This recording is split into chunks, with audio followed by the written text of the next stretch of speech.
शूर्पणखा का रक्त रंजित मुखमंडल देखकर खर क्रोध से कांपते हुए बोला, बहन, मूर्छा और घबराहट छोड़ मुझे बताओ कि किसने तुम्हें रूपहीन बनाया है। किसने आज इस निद्रानिमग्न नागराज को छेड़ने की मूर्खता की है। किसके सिर पर काल नाच रहा है। मुझे शीघ्र उसका नाम बताओ। उस अपराधी को मेरे क्रोध से देवता, गंधर्व, पिशाच और राक्षस कोई भी नहीं बचा सकता। खर के मुख से निकले इन वचनों को सुनकर शूर्पणखा का कुछ धैर्य बंधा। उसने रोते रोते खर से कहा, राम और लक्ष्मण नामक दो राजकुमार, जो अयोध्या के राजा दशरथ के पुत्र हैं, इस वन में आए हुए हैं। उनके साथ राम की भार्या सीता भी है। वे दोनों ही बड़े सुंदर, पराक्रमी और तपस्वी प्रतीत होते हैं। जब मैंने उनसे राम की पत्नी के विषय में पूछा तो वे चिढ़ गए और उनमें से एक ने मेरे नाक कान काट लिए। भैया, तुम शीघ्र उन्हें परलोक भेजकर उनसे मेरे अपमान का प्रतिशोध लो। मेरे हृदय को शांति तभी मिलेगी जब मैं उन तीनों का गरम गरम रुधिर पी लूंगी। तत्काल ही खर ने अपनी सेना के 14 यमराज के समान भयंकर योद्धा एवं पराक्रमी राक्षसों को आज्ञा दी कि शूर्पणखा के साथ जाकर उन तीनों का वध करो। मेरी बहन को वहीं उनके शरीर का गरम गरम रक्त पिलाकर इसके अपमान की ज्वाला को शांत करो। खर की आज्ञा पाते ही वे राक्षस भयंकर अस्त्र शस्त्रों से सुसज्जित होकर राम, लक्ष्मण तथा सीता का वध करने के लिए शूर्पणखा के साथ चल पड़े। शूर्पणखा के साथ इस राक्षस दल को देखकर राम लक्ष्मण से बोले, लक्ष्मण, तुम सीता के पास खड़े होकर उसकी रक्षा करो। मैं अभी इन राक्षसों को मारकर यमलोक भेजता हूँ। इसके पश्चात राम धनुष पर प्रत्यंचा चढ़ाकर बाण संभाल कर उन राक्षसों से बोले, दुष्टों, हम लोग तपस्वी धर्म का पालन कर रहे हैं और किसी निर्दोष पर कभी वार नहीं करते। तुम सब पापात्मा तथा ऋषियों का अपराध करने वाले हो। उन ऋषि मुनियों की आज्ञा से ही मैं धनुष बाण लेकर तुम लोगों का वध करने आया हूँ। तुम्हें यदि युद्ध से संतोष प्राप्त होता हो तो यहाँ ही खड़े रहो, अन्यथा लौट जाओ।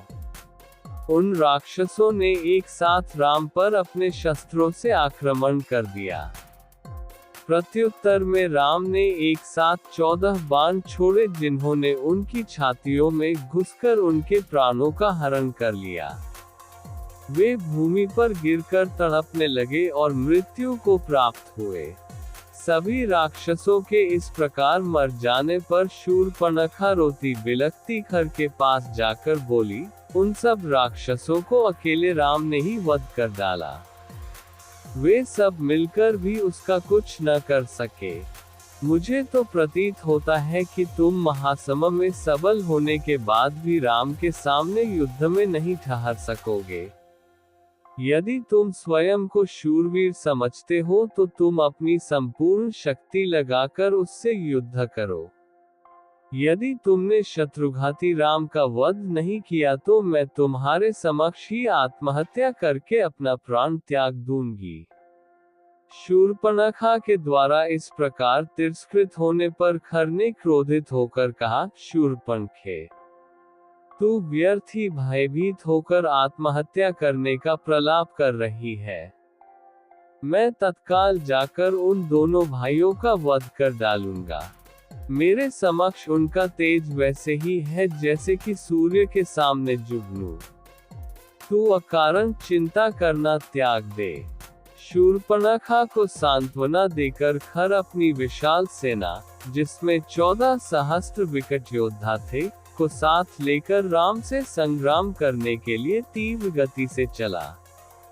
विशाल सेना के साथ खर को आते देखकर राम ने लक्ष्मण से कहा, महाबाहो, ऐसा प्रतीत होता है कि राक्षस राज अपने पूरे दल बल के साथ चला आ रहा है। आज आर्य और अनार्य के मध्य संघर्ष होगा और निस्संदेह आर्य की विजय होगी।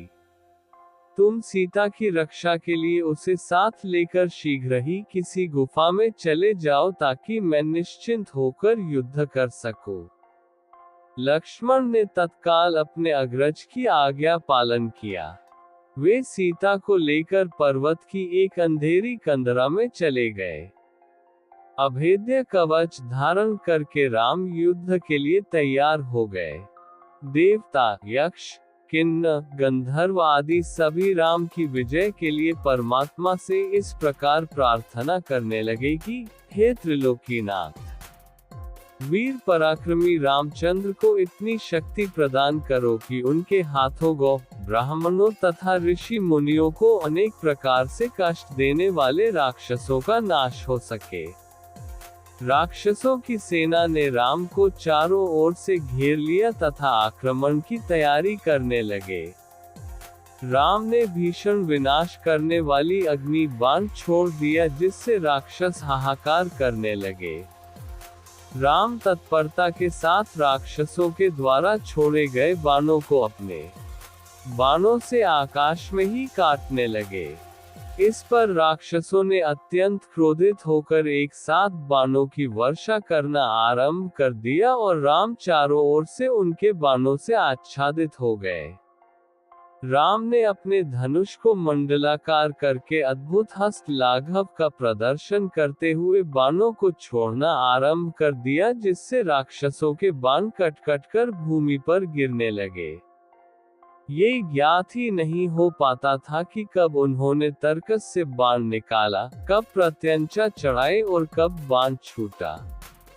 राम के बाणों के लगने से राक्षसगण निष्प्राण होकर भूमि में लेटने लगे। अल्पकाल में ही राक्षसों की सेना उसी भांति छिन्न भिन्न हो गई जैसे आंधी आने पर बादल छिन्न भिन्न हो जाते हैं। पूरा युद्धस्थल राक्षसों के कटे हुए अंगों से पट गया। शूर्पणखा का रक्त रंजित मुखमंडल देखकर वह क्रोध से कांपते हुए बोला, बहन, मूर्छा और घबराहट छोड़ मुझे बताओ कि किसने तुम्हें रूपहीन बनाया है। किसने आज इस निद्रानिमग्न नागराज को छेड़ने की मूर्खता की है। किसके सिर पर काल नाच रहा है। मुझे शीघ्र उसका नाम बताओ। उस अपराधी को मेरे क्रोध से देवता, गंधर्व, पिशाच और राक्षस कोई भी नहीं बचा सकता।